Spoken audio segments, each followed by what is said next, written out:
Great Yarmouth URB policies. So this is the policies that we didn't manage to cover on day 3 of the examination hearing. I'm going to hand over to my colleague, Mrs. Burston, who will take us through the first few of those. But yeah, we do have some supplementary questions to ask on most of these Great Yarmouth URB policies, but hand over to Mrs. Burston to kick us off. Thank you. So during the break, my dogs have managed to find one of their toy bones, and in the background they're gnawing on it. So I do hope it doesn't disrupt you. But if you can hear it, then let me know and I'll take it away from them. So moving on to URB 1, which is the urban regeneration opportunity areas. So as set out on the agenda, I hope you found it useful where we set out where we have no further questions, and also where there were main modifications proposed or we suggested them. If you've got any queries relating to those main modifications, then please do stop us during the agenda, because we won't address those specifically during this. So my first question relates to our MIQ 53, which relates to the preparation of supplementary plans. So I just wondered whether you considered that the extent supplementary plans should be set out as a list in the plan for effectiveness, so that people know which ones are still extant and saved and for consideration within this plan. Thank you, Inspector. Was this in relation to the supplementary planning documents, the SPDs? Yes. For the yes. So I think if they're not already, you do refer to some of them within the supporting text, and I just wonder whether a list should be prepared somewhere within the plan just to highlight which ones are still relevant. Outside of policy 1. Yeah, we can do that for all relevant supplementary planning documents. Would that be? Yeah. Yes. Yeah. We can look at preparing that. Thank you. Can I just clarify? Would that be as a appendix to the local plan, or? It's wherever you think would be necessary. So I know at the beginning of the plan you do set out other relevant documents. Yes. So it may be that you put it there. Okay. Yes, we can take that away and reflect on it. I don't know how long your list is. It might be better as an appendix.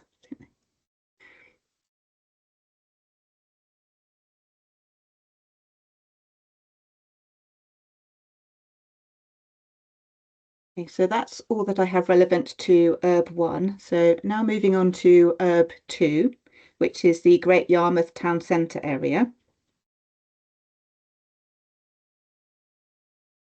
So our MIQ 55 relates to whether it's consistent with national policy in terms of promoting long-term vitality and viability. So you state that the proposed policy is similar to policy GY1 adopted in the Great Yarmouth Part 2 local plan. Therefore, since the adoption of that plan, do you have any evidence that policy GY1 has enhanced the vitality and viability of Great Yarmouth Town Centre? If not, does the proposed policy need to address this?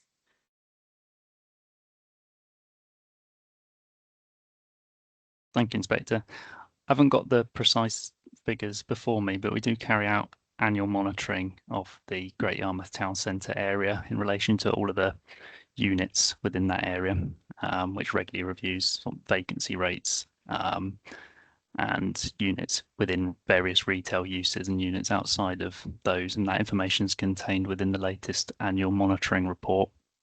I haven't got the document reference before me, but I can just recall that.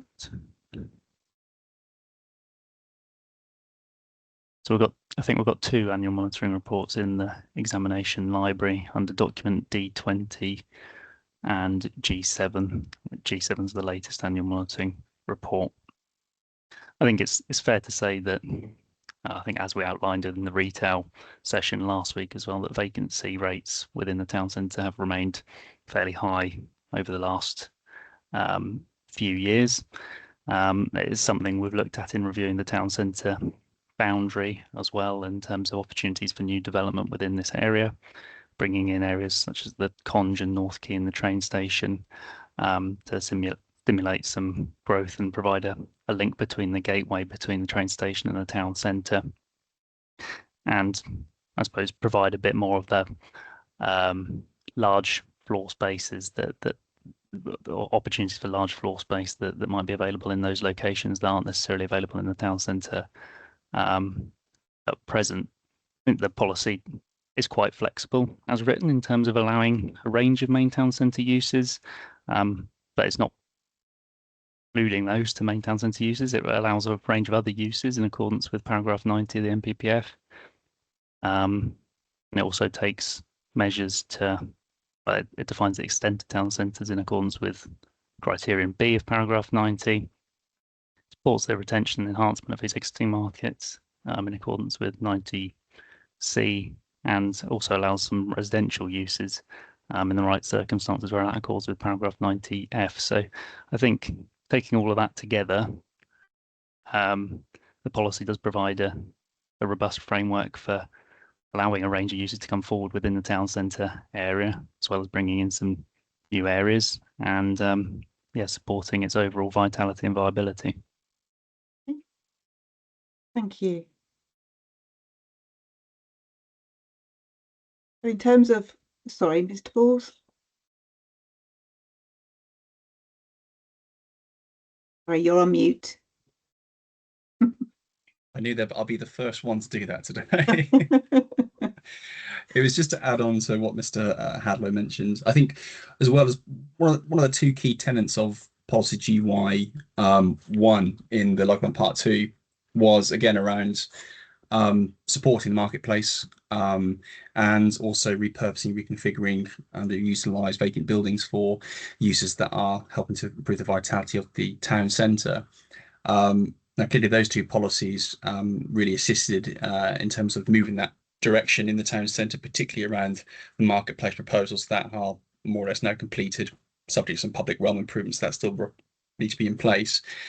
And also the repurposing of the large department store, which is used to be a former superstore called the Beals, and now it's the Place, which is our the library, sort of other sort of spaces in there, college campus for the University of Suffolk. So those are two main things which policy GY1 wanted to try and encourage, and we've seen that come through over the last 2 or 3 years. And clearly, our emerging policy URB 2 still looks to sort of continue that transformation of the town centre, and like I said, we've seen evidence of that over the last 3 or 4 years through the existing Local Plan Part 2 policy.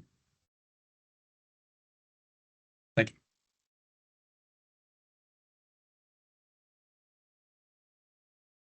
Thank you. So that covered off. I was going to ask a follow-up question, but you've covered off what I was going to ask. So that's very helpful. Thank you. So just finally on URB 2. So this relates to MIQ 57. So, and how the policy will achieve the area's vision. So you state that the council has a demonstrable track record of attracting funding to deliver regeneration projects. Therefore, has the council identified any funding opportunities going forward, or has existing monies been set aside for this area's regeneration? Thank you, Inspector. I think in response to it, question 57 did outline some funding streams in relation to the town centre, such as through the High Streets Heritage Action Zone funding, Town Deal funding and Future High Streets funding.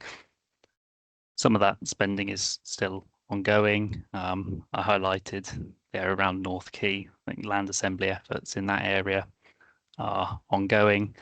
Phase 2 of the council's marketplace redevelopment is currently ongoing as well, and as Mr. Balls stated, the marketplace redevelopment and the new covered market that was developed there was recently completed in the last couple of years as well. So there, yeah, I mean those sources of funding have provided and continue to provide sources of regeneration, and the council has demonstrated a sort of track record of being able to attract that grant funding, and we'll be aware to future funding streams that might come forward in the future.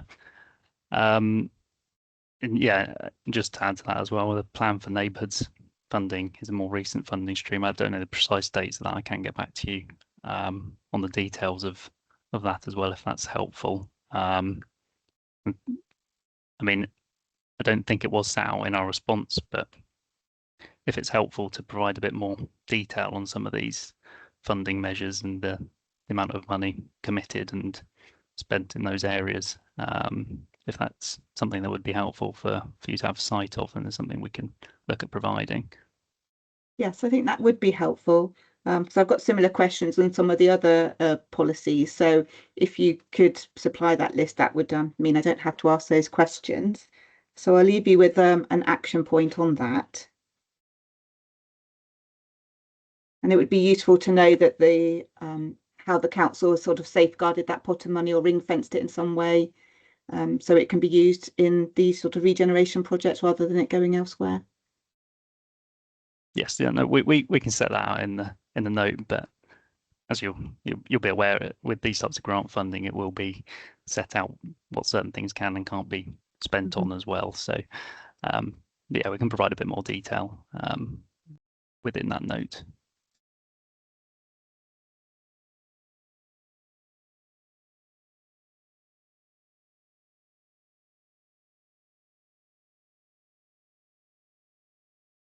Thank you. No more questions on URB 2. URB 3, my only outstanding question was about the funding scheme. So we've just addressed that. So I don't have any further questions on URB 3. So URB 4, I also don't have any questions, unless you have any sort of updates on the trajectory for that site. But I know we asked an action point in our earlier hearings about that the council can just update the trajectory generally on the policies. So unless there's anything specific on URB 4.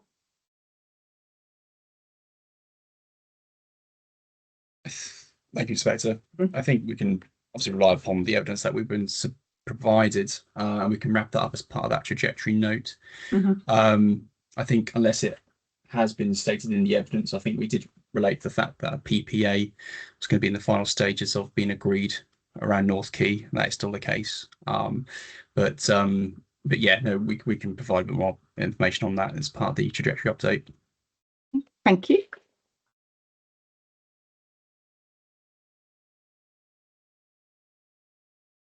I have no further questions on URB 5. So moving on now to URB 6, land off Pastor Road. Sorry, Inspector, can I just add something with the modifications to URB 5? Yeah. I think, as you'll have seen with various other site allocation policies in the plan we've set out, some suggested, I think we suggested them as additional modifications, but given the conversations we've had over the past couple of weeks, they'll be more appropriate as main modifications. But in relation to cross-referencing the level 2 strategic flood risk assessment, when I've looked back on that modification schedule, there should have been some modifications suggested in relation to URB 5 and similar to how it's been done. For example, AM11 and AM12 under URB 6, be looking to include something similar under URB 5, and suggest that probably should be a main modification to the supporting text in that area as well. Thank you. And thank you for bringing that to our attention as well.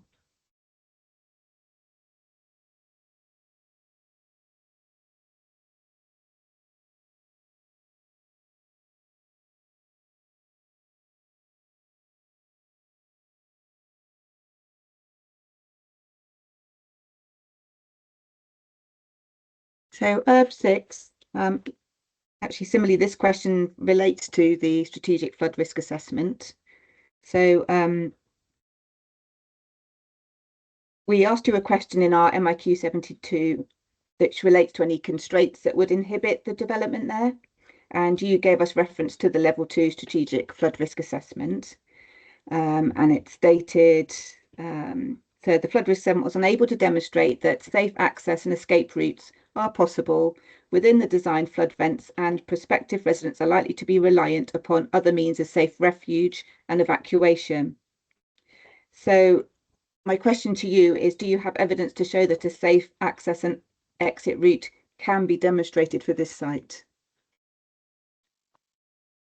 So, thank you, Inspector. I think the evidence that we have in relation to the flood risk of this site is contained within that site summary table within the level 2 strategic flood risk assessment.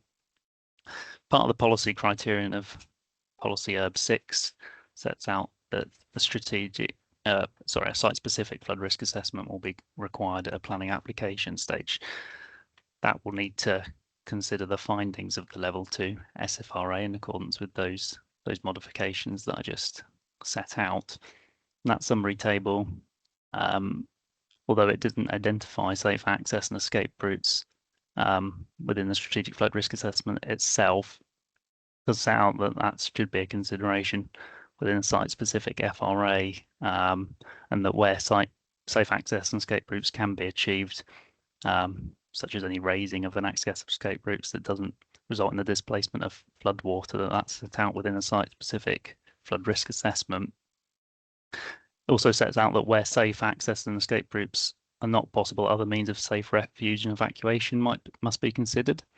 So that could include raising the habitable areas of residential development, including safe refuge above those areas, and preparing a flood warning and evacuation plan at a planning application stage as part of that flood risk assessment process, which considers the likely onset and duration of flooding.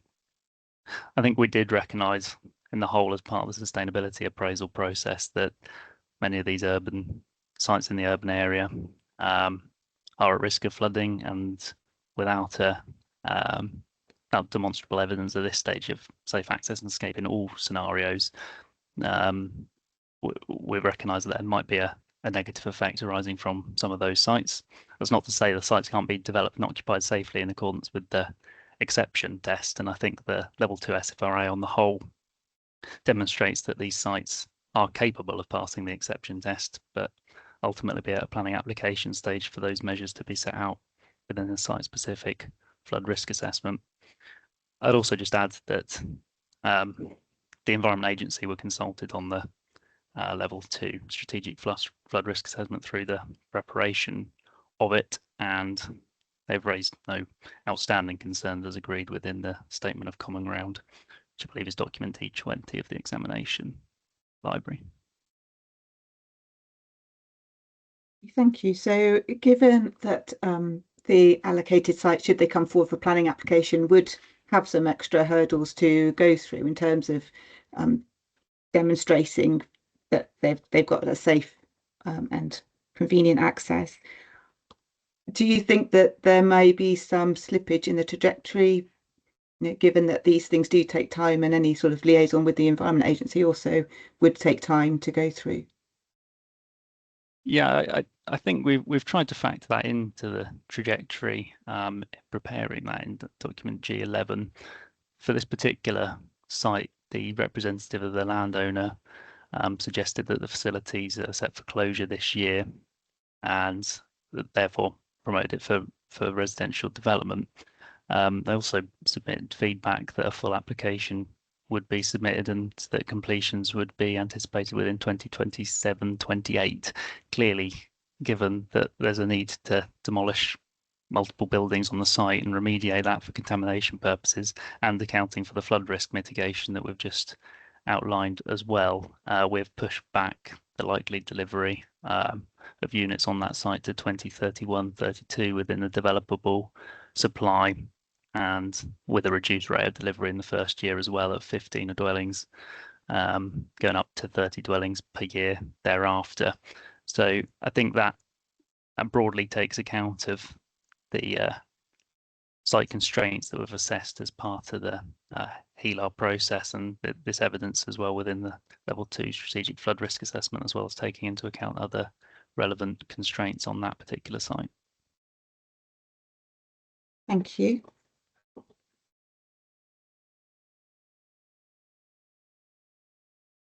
I was going to ask you about the relocation of the existing buildings and whether you knew any details about how those businesses would be removed, or whether they've only got some sort of temporary tenancy anyway. No, I believe that the site is just set for closure. Pasta Foods on that site are planning to no longer operate from that site, and it was put forward by the landowner for that development. I don't know whether Mr. Balls, no, he has his hand up, has anything to add on that. Thanks, Inspector. So, yeah, the actual Pasta Foods Snack Creations, the company, they had had a bit of a program of relocating a lot of their operations to it's off the A47 at Longwater, which is kind of on the west side of Norwich.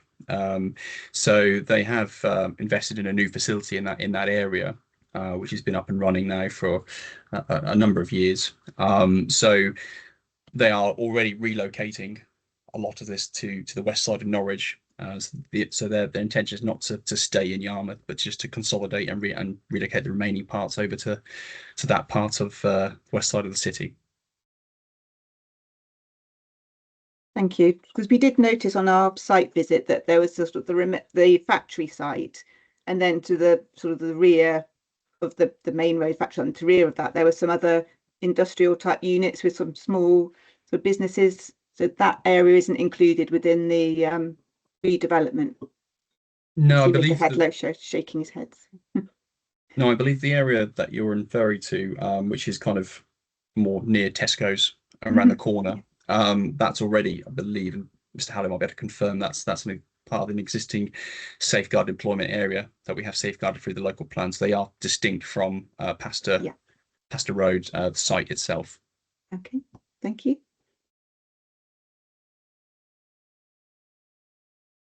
And then finally, on this allocation, we did notice that road was particularly busy. I just wondered whether the council had considered whether there's need to be any mitigation for noise from the traffic or any air quality issues surrounding that allocation.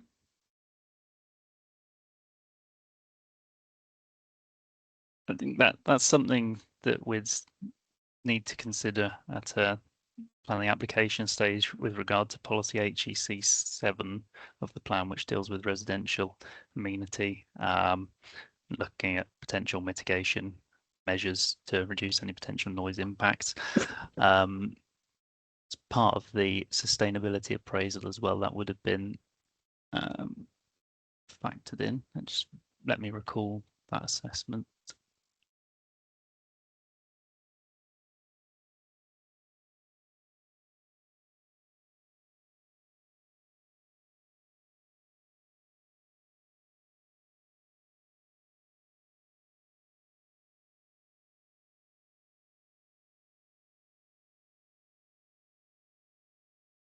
Yes, so assessment for policy URB 6 is set out within Appendix B of the sustainability appraisal, which is on page 13.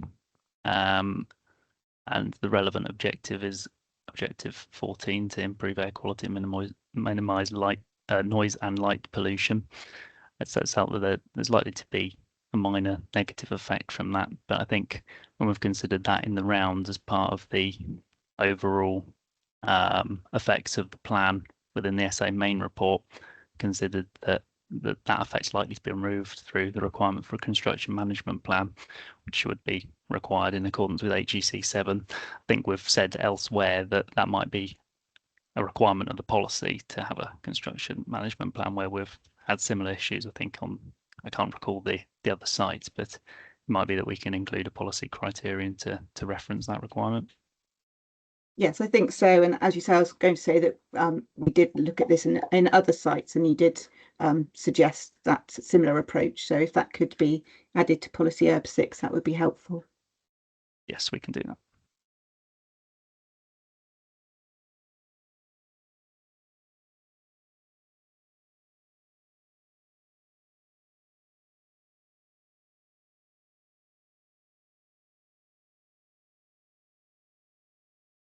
Okay, so moving on now to URB 7, North River Road.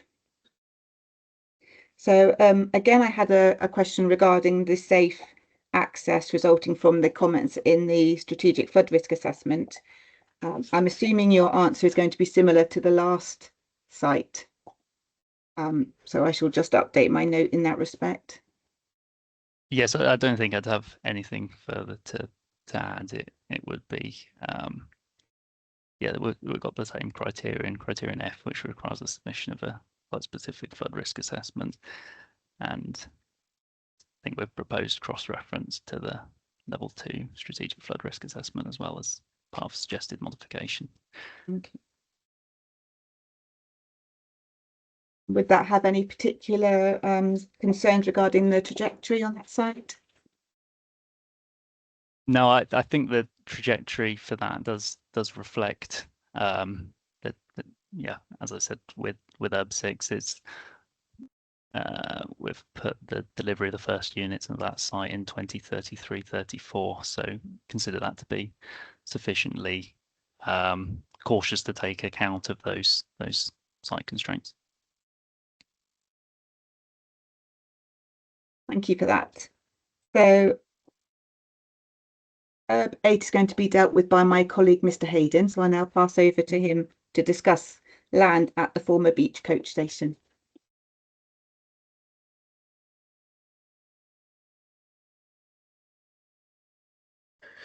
Okay. So, yeah. So this is one of the sites that we have visited.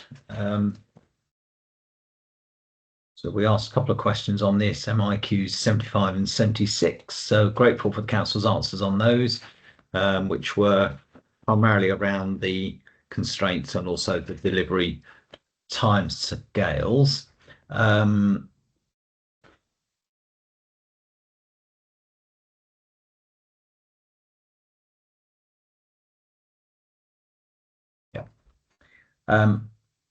So we note the house building on this one is expected to start in 2026-27, I think, with 15 completions in 2027-28. But the site doesn't have planning permission yet, so we're not clear on why in this case you expect the basically development to start on site so quickly, given that there's still a planning process to go through. I mean, the MPPF is quite clear, isn't it, that in those circumstances where it's an allocation that doesn't have planning consent, it should only be considered deliverable where there is clear evidence that completions will begin within the next 5 years. So I guess our question on this one is, what evidence is there that house building will start in the timescale set out in the trajectory? Has a planning application been submitted as yet? Has a developer been appointed? What assumptions have been made about the time it will take for conditions, discharge and site clearance and preparation? So the site is council owned. Council's appointed a strategic partner to jointly lead on the delivery of that site. A number of site investigations and pre-application discussions have already taken place, and a budget has been agreed for the delivery of that site. I think that's also reflected in document G13, the housing deliverability statement for that, which takes account evidence from the council's housing department. Okay. Anticipate a full application coming forward in the current financial year, so 2025-26. Full application? Yes, I believe so, yeah. Application for full planning permission, okay. Okay. And I think that's what we've used as a basis to consider it deliverable, with a start on site in 2026-27 and the delivery of the first units in 2027-28. Okay, so just unpack that for me. So planning application in this financial year, so that could be up to March 2026. How long would it take to grant permission, to discharge conditions, to prepare the site before house building could start? I mean, is it realistic to suggest that it would all take place within 12 months? I think that, yeah, we've considered that to be to be possible in terms of if a application was to come forward in the back end of this year or early next year, allowing 6 to 8 months for the determination of that application and a further 6 months for discharge of conditions and preparation of that site, then it is possible that start on site could occur within 2026-27. I would say as well, we've reduced the rate of delivery in that first year, again, to take account of, yes, the delivery might occur not within April 2027, but units might continue to be built out and the first completions occur later in 2027-28, which is why it's been reduced down to 15 units and then 35 the following year. Yeah.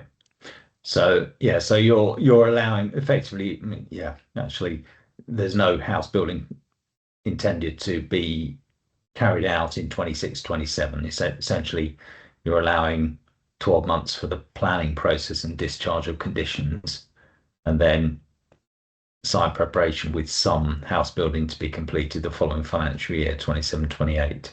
Yeah, it still seems quite ambitious from our perspective. We did notice that there was some housing built at one end of the site, so you know there's every reason to believe it's a site that is likely to deliver housing. It's just when that would start, and it strikes us that to suggest that house building would start that 15 units would be complete in 27-28 seems ambitious, I guess. What would be helpful, I think, is to give us an example of a site that's delivered in that sort of time frame from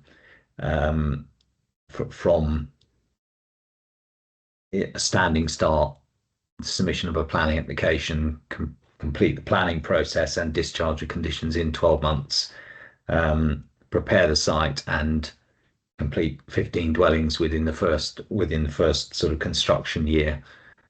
So effectively 2 years from where we are now, that house building would be complete.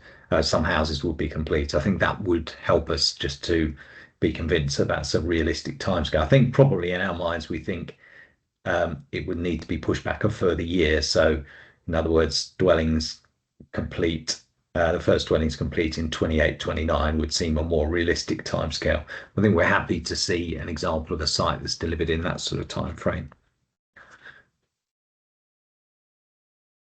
Yes, thank you, sir. I don't have a specific example off the top of my head. I mean, unless one of my colleagues wants to jump in, but I think, yeah, it might represent a more cautious approach to push that back into 2028-29. Then, I mean, consider there's every possibility that could come forward in 2027-28, but if there are concerns about that being realistic, I think we can reflect that in the trajectory. I think it's just a question, just around the question of there being clear evidence that completions will begin in the next, well, not just within the next 5 years, but within the next 2.5 years. I think that's the that's a question in our mind. And if there were an example of a site that's delivered in that sort of time frame within Great Yarmouth, I think that would help us to be able to kind of take comfort that it could be delivered in what is quite a quick timescale. Happy for you to take that one away and come back to. Sorry, I think Mr. Hubbard's got his hand up. Yeah, I'll bring him on. Yeah. Mr. Hubbard. Sorry, yeah, it definitely take a little while to unmute and load the video up. Thank you. I think just perhaps a word of caution on that in terms of looking at past performance in terms of speed of determining planning applications. I wouldn't want our future performance to be judged on our past performance. That unfortunately over the course of the last 5 or so years, our development management team has perhaps not had the resources it would otherwise want. The team is in a much better place now. We are practically fully staffed and expanding the team. So I'd like to think that we can determine such applications much quicker now, moving to the future, than we have done in the past. But I think it still probably is useful. We can probably find some examples whereby what's happened beyond the grant of planning permission in terms of start on site and delivery to housing, which when the matter's a little bit more outside of our control and over into the developer's court in terms of delivery. Yeah. Okay. Well, if you've got an example that would example or examples that would help us. When you said you have a strategic partner on board to help with delivery, is that are you saying you have a developer appointed, so a house builder appointed, or has the strategic partner still got to go through a process of selecting and appointing a developer? Broadland Housing Association are on board as the partner for delivery. My apologies. Is this a fully 100% affordable housing scheme then? No, it's not. No. 10%. Yeah. But Broadland Housing Association are both the delivery partner and the developer. Yes, that's correct. All in one. Okay. So that's Broadland. Okay. Well, an example of one of their sites, a sort of timescale over which one of their sites has got from a standing start to first completions would be helpful, I think. Yeah. Yes, I appreciate it's a different site with what we were discussing in relation to some greenfield sites in Martham as well. I think Bidwell's were going to prepare some of their their timescales for delivery of various sites there as well, which in relation to site owned by Broadland Housing Association, being delivered by Broadland Housing Association. So, but yeah, we can take that away as an action and provide some further evidence on that. Okay. Thank you.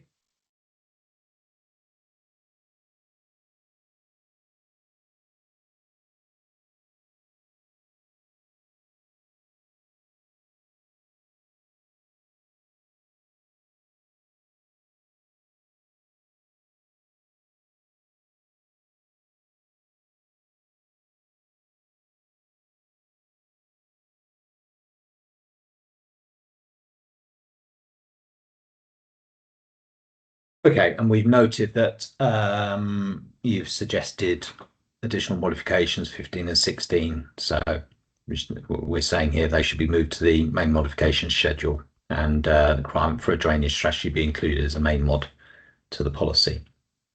Okay, that's fine. So no further questions on site URB 8. I'm just going to pause my turn my camera off and just mute my mic. My room is a bit bright in the background, so I'm just going to adjust some blinds, if you don't mind.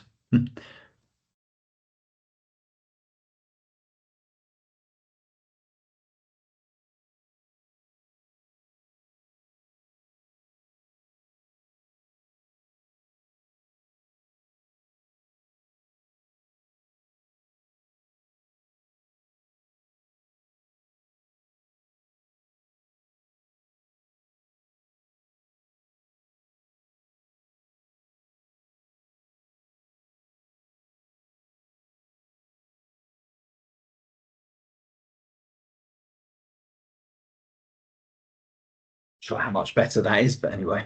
There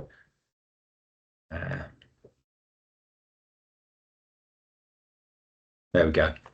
Right, took a little bit of time to adjust. Okay, so we've dealt with URB 9. Moving on to URB 12, isn't it? So Great Yarmouth seafront area. Okay. So grateful for your responses to MIQs 86 to 90. No further questions on those.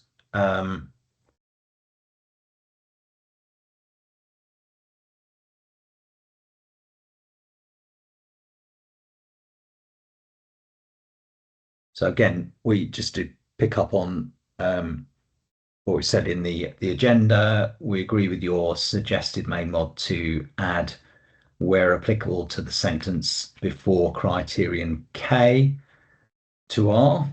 That would clarify how those considerations should be taken into account in assessing proposals in the seafront area, and also to amend the reference to HMOs in the last sentence of the policy. So I think we're happy with that. We're satisfied from your other responses that the policy is one part of the strategy for regenerating the seafront area, and that it offers sufficient diversity of uses appropriate to the tourism focus of the location, and that an 18-month marketing period is necessary to test the demand for vacant premises beyond a single tourist season. So I think, again, we've read your evidence on that. I think we're satisfied on that. The one further question is just around the representation from Historic England. So Historic England requested that the supporting text could be improved by identifying additional designated heritage assets within the policy area, such as the Grade 2 listed Empire Cinema, the Royal Hotel, the Maritime Museum. So just a question to the council for effectiveness. Should those be added to the supporting text so that decision makers are clear on the key heritage assets to be taken into account? Thank you, Inspector.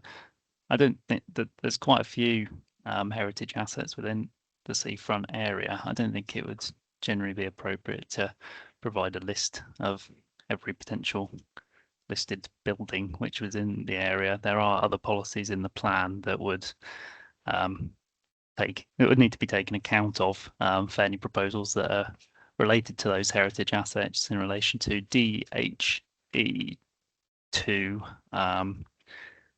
and DHE 3 and 4 as well, I believe, which address conservation areas and non-designated heritage assets as well. So I don't think it would be a case of needing to list heritage assets within the seafront area. No, I mean, it does make reference to some key areas where investment has been directed, particularly sort of the winter gardens, which we've recognised elsewhere in the plan as sort of providing a key strategic cultural facility. Consider that's appropriate to be referenced, but I think where do you draw the line really in terms of clearly it's not appropriate to list every heritage asset within the seafront area. No, indeed. I think historically you've drawn attention to the three particular ones, I think given that they've drawn attention to it, we felt it might be appropriate in the supporting text, not necessarily in policy, to draw attention to, I guess, other key buildings, accepting that they're all, those three that I mentioned are all Grade 2 listed rather than Grade 2 star, but there are certain key buildings I think they identified that should be referenced in the supporting text. I think we're happy to reflect on whether that could be appropriate within the supporting text. But yes, as I say, there is a cross-reference already within the policy to DHE 1, 2, and 3 under the supporting text of the policy under 4.113.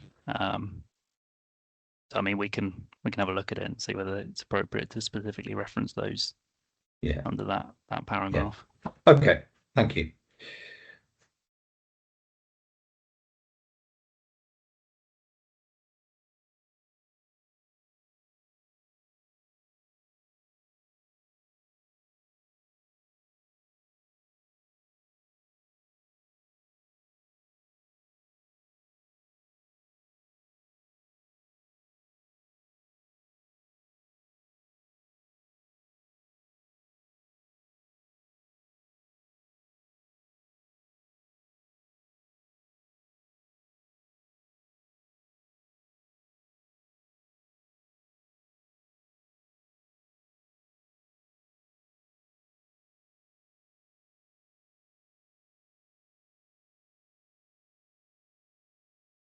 Okay, so moving on to policy URB 13.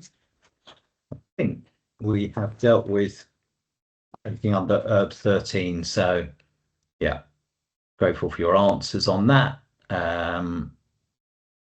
So this is Great Yarmouth, back of Great Yarmouth seafront improvement area.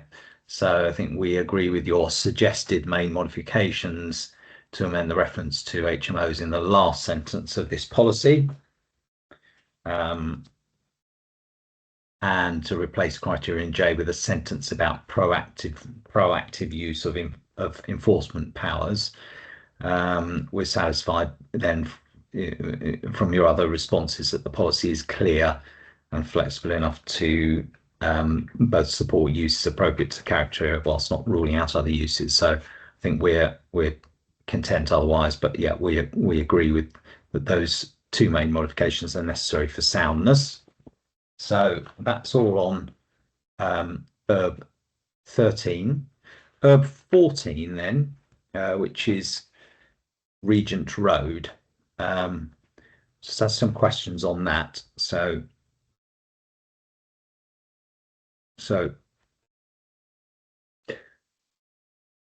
we've asked 4 questions in our MIQs on this. Sorry, 3 questions in our MIQs on this about the Regent Road area. So it's on the edge of the town centre. So having visited the street, I think we understand the need to restore its vibrancy as a link between the town centre and the seafront, whilst protecting the primary retail role of the town centre. But just a few further questions on this, just in terms of the range of uses that are supported by policy URB 14.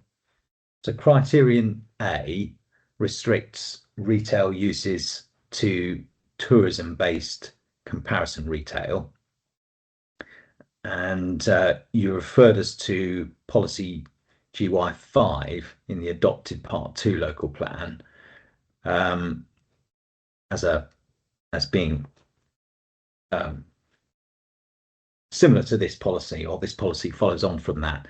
But I think I'm right in saying criterion E of that policy didn't restrict retail uses other than to the ground floor. So it didn't restrict them to tourism-based comparison retail. And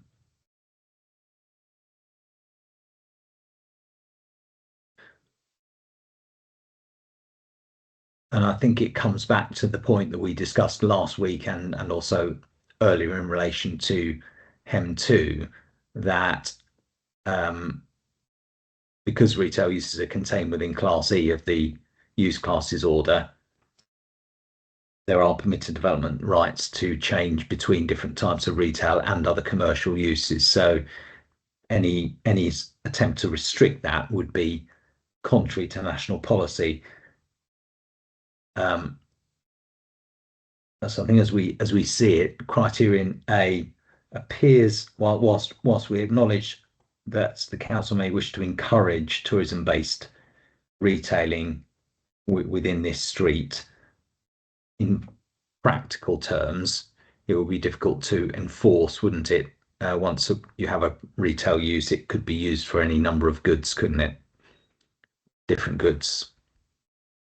Yes, and I think we, acknowledge that, and in relation to the discussion this morning around M2, I think it's probably a similar case of where they are in existing retail use, recognise that the enforceability around that is limited by the use classes order. Whether that could be made clearer, or whether we could set out the use of conditions in relation to the supporting text. I think it's just a case of that Regent Roads is not a designated retail centre. Broad range of main town centre uses aren't sequentially preferable in that location. We've obviously provided a slightly different approach to entertainment and leisure uses, which links back to policy RTC 2 in terms of this is a sequentially preferable location for those particular uses. And then we've set out the use of the retail sequential test and retail impact assessment under criterion H, which would apply to larger scale retail uses on the whole. But I think it was just a case of don't want to be permitting uses that haven't demonstrated that they're not going to have an impact on those retail centres through those tests. Yeah. I mean, we discussed the retail impact threshold, impact assessment threshold. So we're comfortable with that, and that the evidence is there for that. I think it's this sort of, I guess it's wording that implies there's a restriction on a retail. If a retail use comes forward, it would be restricted to tourism-based comparison goods, which isn't really defined in legislation. I appreciate you've given examples in your responses to the type of shops, but once you have a retail use, it would be difficult, wouldn't it, to specify a range of goods, only a range of goods that could be sold in that unit, unless of course it were above 200 square meters and a retail impact test suggested that there would be a harmful impact on the town centre. So I think we just asked some greater clarity around how you would seek to restrict the range of goods sold within those retail units legitimately.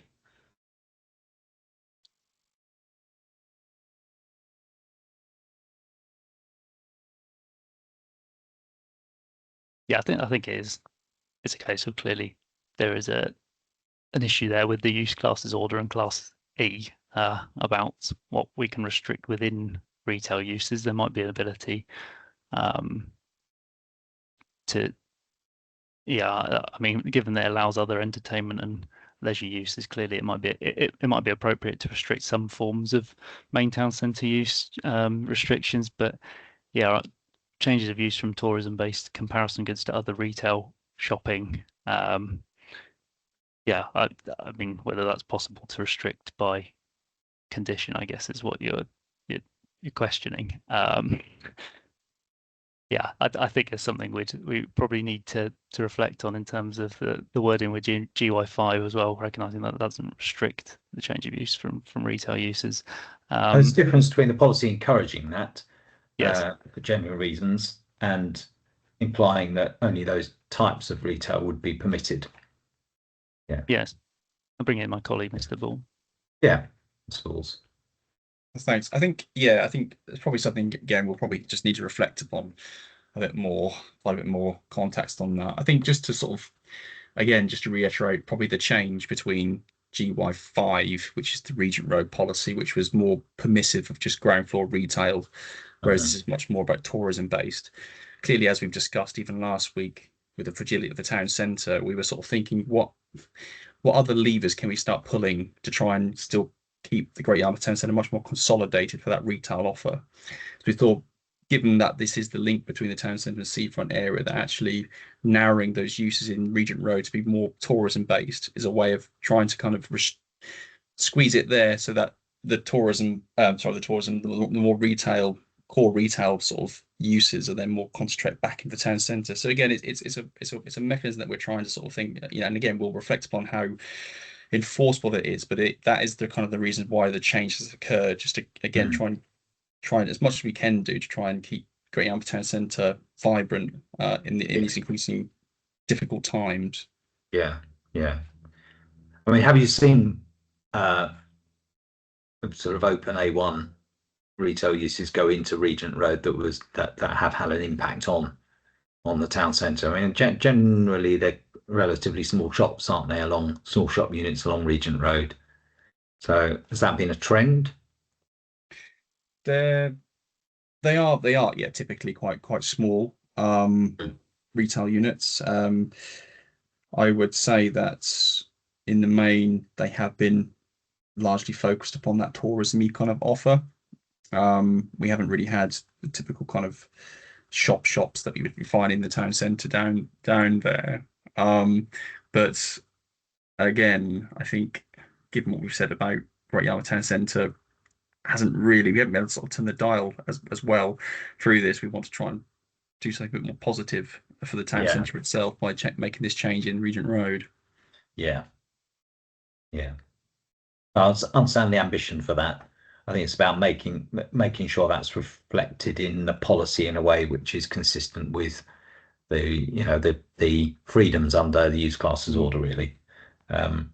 Maybe that's something just for you to take away. I mean, I think when I read policy GY5, my thought in my mind was why change from that? That's clearly a policy which is it seemed to be entirely compliant with national policy, and it seems to be a policy that's been applied and potentially is working. So I couldn't really see a good reason for departing from that. But I accept you may want to emphasise the desire to encourage tourism uses.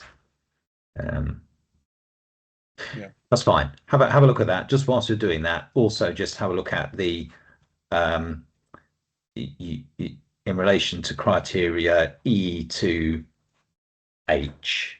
I think you've said in your response to our question on that that they're to be applied to proposals within Regent Road where relevant.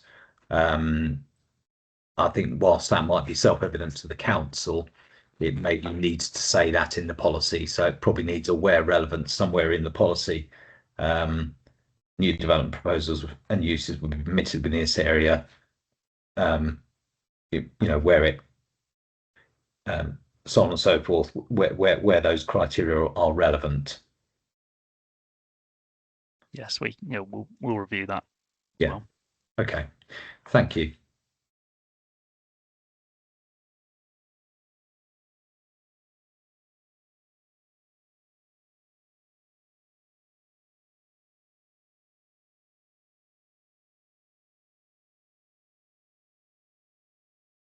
I think that's all on policy 13. Policy 14. Hand over to my colleague, Mrs. Burston, for policy URB 16. Thank you. So moving on now then to URB 16, Great Yarmouth, South Denes and Port and Harbour area. So looking at our MIQ question 103, so you stated that the council is a major property and landowner across the South Denes, Port and Harbour areas, and in the past has used its range of powers and services to liaise with businesses, negotiate and identify suitable alternative locations. So can you provide an indication of how many businesses you've supported and over what time period? And can you take us through some of these past examples to provide an idea of the process involved? Thank you, Inspector. Yeah, I think again the range of measures I think that we've taken for those businesses within South Denes will have varied depending upon the nature of the business itself and to be relocated. So yeah, we can provide a bit of evidence on that. I think it's one of these things which I think we'll have to probably take back and provide a bit of a note on. I don't have sort of details to hand today unless one of my colleagues provide a bit more context, but it's something certainly we can provide a bit more contextual information on in order to address that question.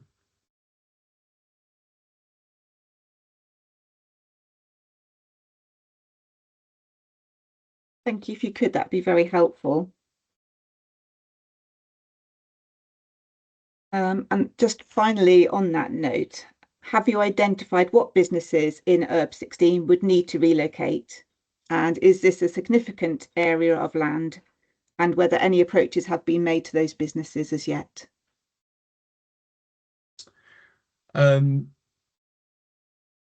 Again, perhaps a gap in my level of information, but I might be able to bring my colleague Mr. Hubbard in on this. Thank you. Okay. See, Mr. Hubbard's got his hand up. Thank you, Inspector. So at the moment, the council is preparing a master plan for South Denes, not a master plan in the planning sense, but a master plan in terms of the delivery of redevelopment there. So part of that work is looking at what parcels of land would be most suited to redevelopment associated with the offshore energy sector. So that work's ongoing at the moment, and we expect that to be completed this side of Christmas. Thank you.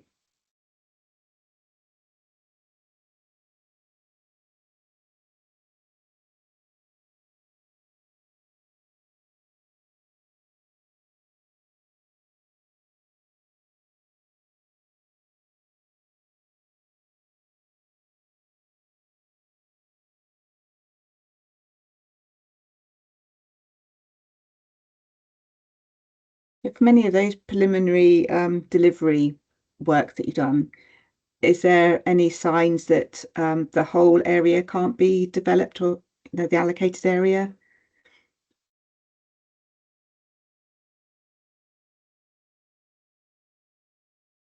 Mr. Hubbard? So I think as you travel around South Dean, it's probably become quite apparent that there's a whole mix of different types of businesses there, some of which perfectly fit within the cluster that, from an economic development perspective, the council is trying to promote. So there was going to be parcels of land within that location which will just stay exactly as they are, and there'll be other parcels where we look to promote redevelopment.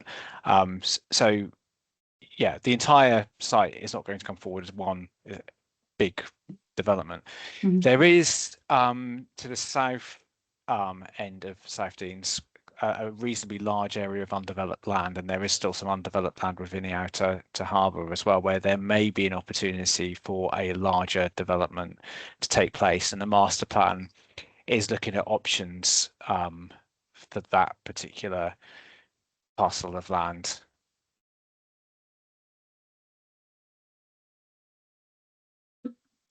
Mr. Fountain?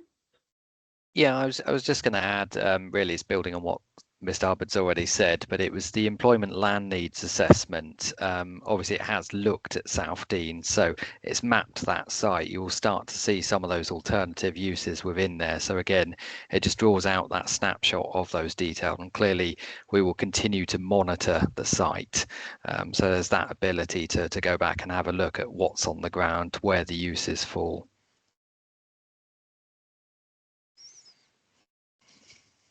Thank you. So if you could go away and take forward that action point just to gather some more information about the previous work you've done, that would be very helpful. Other than that, I have no further questions.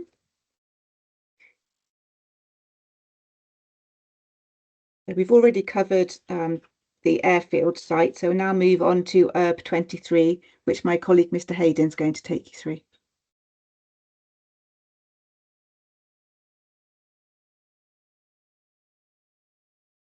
Sorry, Mike, you're on mute. Yes, thank you. I think we can be reasonably swift on this one, as we asked 3 questions. Thank you for your responses on those, which we're satisfied with. We asked a question in respect of AM30, and I think we've indicated in the agenda that it should be moved into the main modification schedules, and the requirement for a flood risk assessment and drainage strategy should be a main modification to the policy, as well as the amendment to the supporting text. So I think that's all we needed to cover on policy URB 23.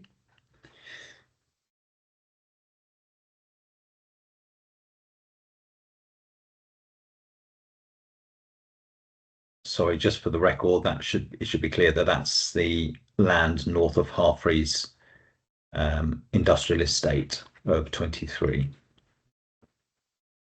And finally, policy URB 27, which is Great Yarmouth Racecourse. So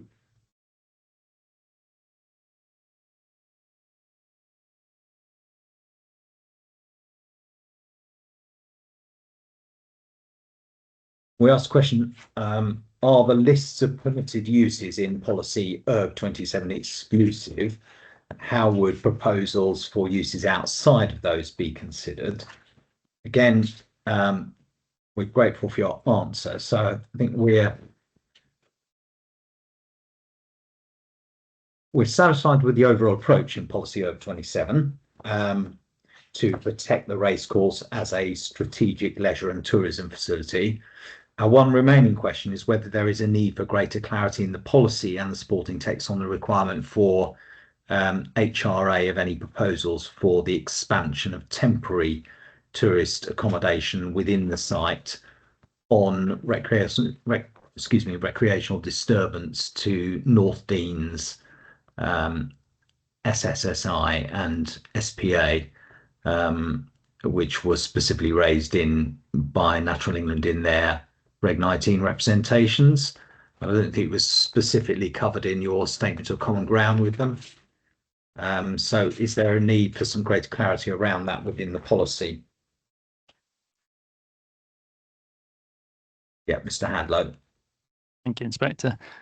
I think as a starting point, I think just referred to paragraph 4.263 of the supporting text in relation to the North Deans SSSI, and it's also cross-references policy NAT4, which has its own requirements for the submission of a habitat regulation assessment. So it does, I think we're satisfied that it does cover those scenarios. Yeah. I think it's the expectation of HRA in particular, which was something that Natural England were seeking greater clarification on within the policy. So I think we recognise it's reflected on proposal permitted where they protect and enhance. It's more the HRA of potential recreational disturbance effects, and the need for the mitigation of that. You know, if the HRA shows that those would cause adverse effects. I mean, it might be possible just to address that by under criterion C, providing a cross-reference to those relevant policies. Nat 1 and Nat 4 that are referenced. Maybe, and a reference to the need for HRA if that's required as part of a site-specific HRA.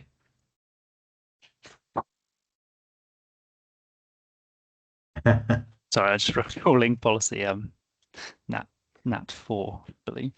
Let me have a look at that as well then.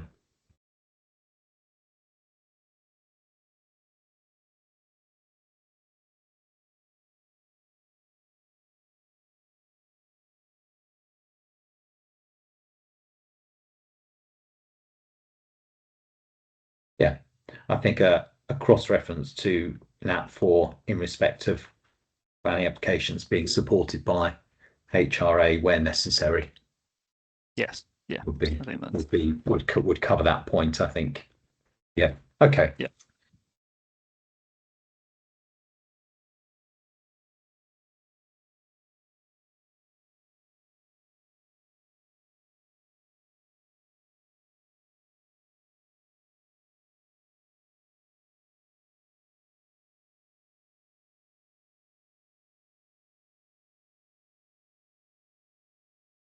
Okay. So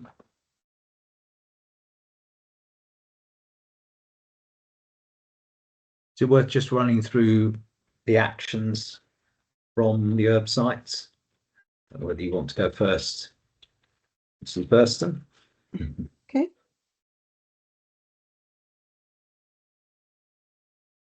So I have an action on URB 2 regarding you're going to have an action note to look at the funding streams advice, and you're going to let us know the different funding streams, how these helped in the past, and how these are ring fenced or allocated for different uses going forward.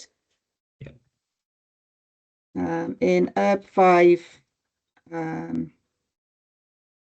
there was just the suggested modifications for cross-referencing the SFRA in the sporting text, which is something the council's already considered.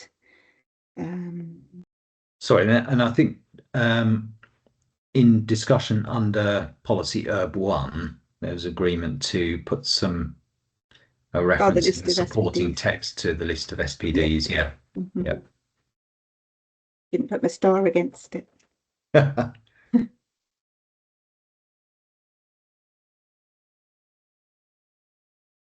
So URB 6, you were going to look at putting a construction management plan criteria within the policy.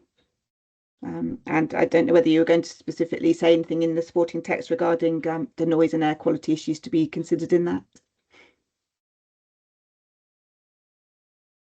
Just a general point about updating the trajectory. So I know you're doing that anyway under a different action point. So just regarding that one. The URB 8, you were going to look at housing delivery, and then particularly later in the discussions you referenced the Broadland Housing Association, and you were going to go away and have a look at how they're delivering on their site allocations and maybe get an example from them that we can have a look at to see whether they are sort of delivering in that 2-year time slot.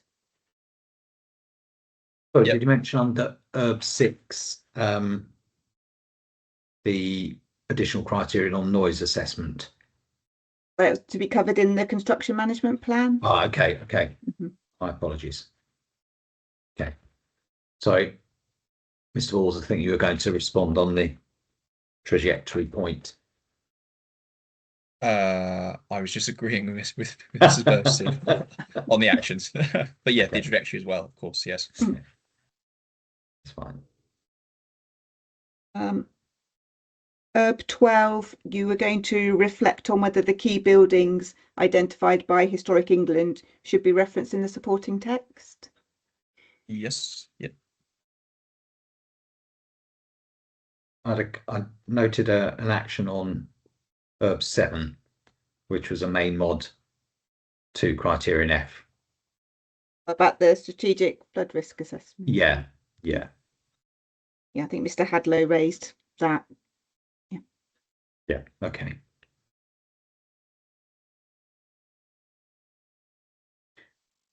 Yeah.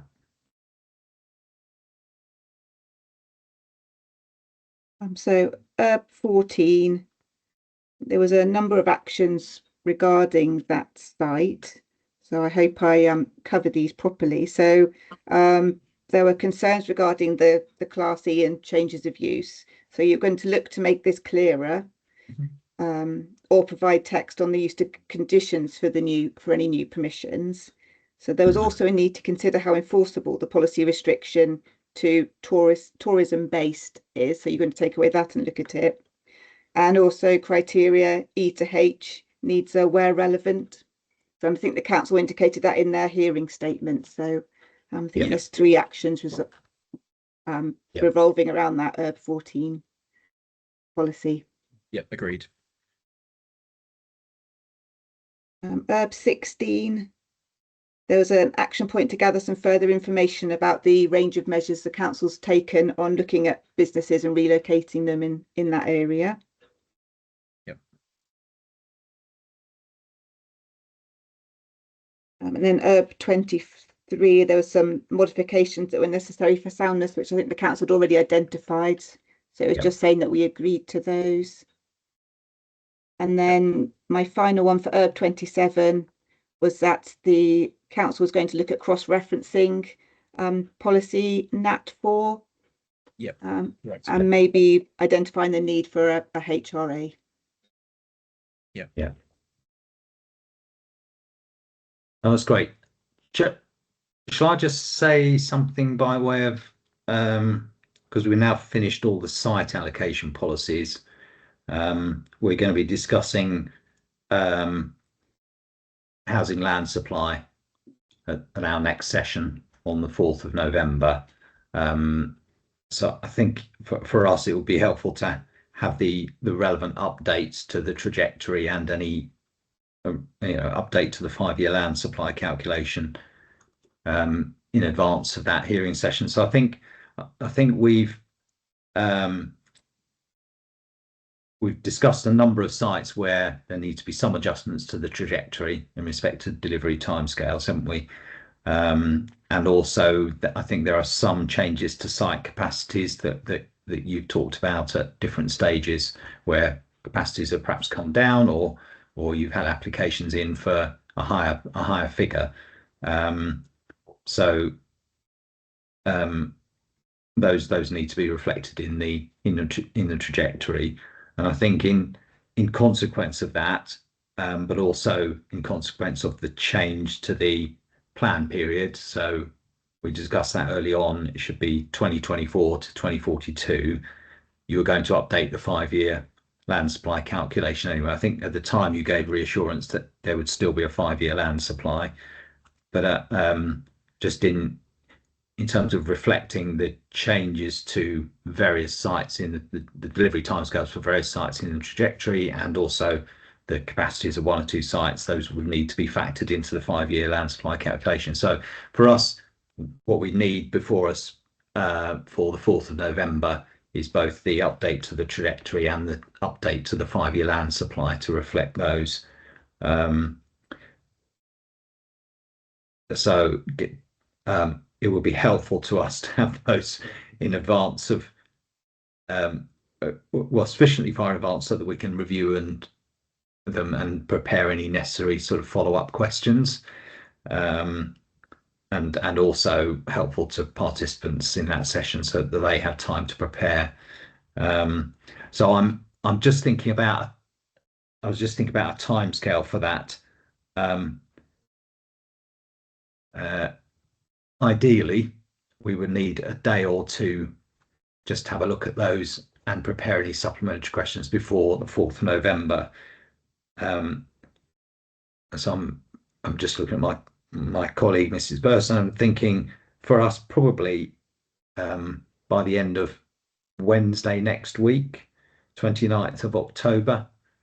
I don't know how that would work for you, but it would just give us a couple of days at the end of that week then to review that and just prepare any questions. It might also, if it were published on that day, published the day after, let's say, when we've had a look at it, it would be in front of other participants at least a couple of working days before the 4th of November.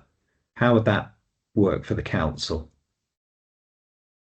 Yeah, I think we understood this would be a piece of work that we need to expedite in advance of the 4th. So yeah, that deadline is fine to do by the 29th. Okay, that'd be great. That'd be great. I think that's yeah. Well, we'll see what that produces, but that would be very helpful. And then we've got to come back to you on the action list from the first week. Not sure whether we've seen the action list from last week. But yeah, we will endeavour to come back to you this week on those, so that we're clear, or we're agreed on the actions from those first couple of weeks and out of today. And then the other thing we need to come back to you on is the list of additional modifications that we've said should be included in the main mod schedule. So we've got to come back to you on that. It's our intention to do that in the next couple of days. So we should get something back to you then. A lot to do, but is that all okay, timescale wise and resources wise for you, Mr. Fountain? Yeah, I think so. Yeah, it was just say we're looking at the action list, and if we don't get that back to you by the end of today, I'll try and get it back as early as I can tomorrow. So you've got that. Okay, brilliant. Thank you. Okay, anything more from Mrs. Burston? No, nothing from me. No. Okay, that's good. Well, thank you for this morning. It is 1:30, so we have overrun a little bit into lunchtime, but I think it's been good to get the remainder of the URB sites done quickly. So thank you, Annette. Anything you want to say? No, I was just going to confirm that once this session's finished, I'll send both recordings to the council IT department for uploading, and people can view them from there. Great, thank you. Okay, so we'll see you all, or some of you, on Tuesday, the 4th of November. Thank you. Thank you. Thank you. Thank you. Thank you.